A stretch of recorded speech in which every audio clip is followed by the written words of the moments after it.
What's up everybody, this is Tim, also known as Cheap Ass Statue Collector, and today I wanted to go ahead and share with you guys a very cool piece that I've been hunting for a while.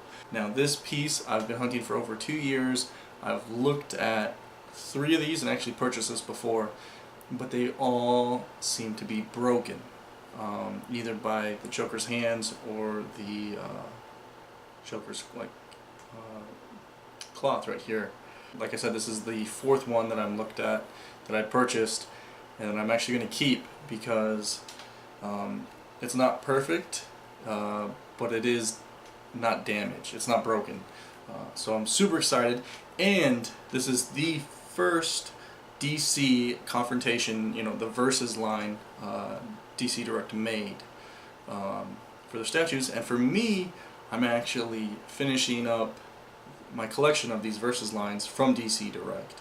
This is the last one, and this is the first one they ever made. So I'm super excited to actually finally have this in my collection. And without further ado, let's go ahead and set up and do the review. This is my first review of 2017, and I wanted to go ahead and change a few things. Because grading is subjective, I wanted to go ahead and do something a little bit more easier, a little bit friendlier. And basically, like a would you buy this or would you not buy this? And basically, I want to do, if I think the statue is perfect, I want to do 2 thumbs up. If I think the statue is really good, but there's a few flaws that would be, that could have been done better, 1 thumb up. Obviously, on the opposite side, if it's bad, I'll give it 1 thumbs down, and if I hate it, that's 2 thumbs down. So that's the grading criteria, or the grading scale, and I'm going to go ahead and grade the 4 things that I usually grade, which are pose, sculpt detail, paint, and how much the statue cost, and if it's worth the value. So, without further ado, let's go ahead and start grading. So the first thing I want to grade is the pose, and the pose on this gets a thumbs up. So the reason why it doesn't get 2 thumbs up is because it's really hard to actually see Joker's face, and when trying to take pictures for this thing, when trying to take pictures for this thing, I had a really difficult time actually getting Joker's full face. I had to get it from the sides. Other than that, though, you could pretty much pose this statue or place this statue anywhere, because the pose is very friendly. If you put it on the bottom of your shelf, you're going to be able to see Batman and Joker, and you're going to see the whole statue. And if you put it at the top of one of your top shelves, you'll still be able to see Batman, and you'll definitely be able to see Joker better. So I give the pose thumbs up. The base is awesome. It looks really cool. I really like the base, and Batman's cape, there's not too much to it, but it is swinging. They're in a movement. He's picking them up, and he's walking up this tower that they're on. It's really cool. I dig the pose. It gets the thumbs up. The sculpt details. The sculpt details on the statue are pretty awesome, especially on the Joker. I give it a thumbs up for the sculpt detail because it's not perfect. Batman could have been done a little bit better. His face is kind of meh. It doesn't really stand out. It kind of reminds me of the Sabretooth versus Wolverine sideshow statue with the Wolverine's face. It's just kind of bland. There's not too many details to it. That's his face. But with the Joker, what stands out the most to me are the Joker's hands and the Joker's feet, and especially the one where his foot is his foot's kind of in the air and his shoe's kind of flying off. It's a mid takeoff because Batman scooped him up and threw him in the air, and it's really cool because it really does look like the shoe is actually flying off. They really nailed it, and basically the shoe looks like a shoe. It's got all these little details in the shoe and the ridges here, and his toes look disgusting.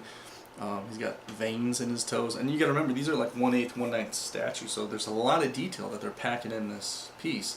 And as well as his hand, you can see the veins, you can see the little wrinkles where the knuckles are. It's really cool. I love the detail that they put in the Joker, and especially his face. There's a lot of little tiny veins in his forehead that really stand out, and if you really take a good look at it, it's really cool. So, like I said, thumbs up on the sculpt detail. The next thing we want to talk about is the paint. Now the paint job, I give it a thumbs up. Borderline meh. just because, you know, there's not too much shading done with Batman. He's basically two colors, if you don't count his belt and his face, blue and gray, and there's not too much shading done with that. Whereas the Joker, there's a lot of shading actually done on his jacket, on his straight jacket, and his pants. And I love the way the base turned out. They added so much paint details and different variations within the base, and I really love it. It definitely looks like an old building that's beat up, or that has normal wear and tear. It looks really awesome. Other than that, if they, you know, painted Batman a little bit better, it maybe would have got 2 thumbs up, but it got 1 thumbs up. For the final category, we want to talk about price and overall if it's worth it. You're not going to be able to pick this up for the suggested retail price, but I definitely think it's worth it to pick up this statue, especially if you're a Batman fan, if you're a Versus fan, or you like dioramas. And the price isn't actually too bad. I picked mine up for around $250. You might be able to pick up some that are damaged that you could fix maybe for around $200 to $180.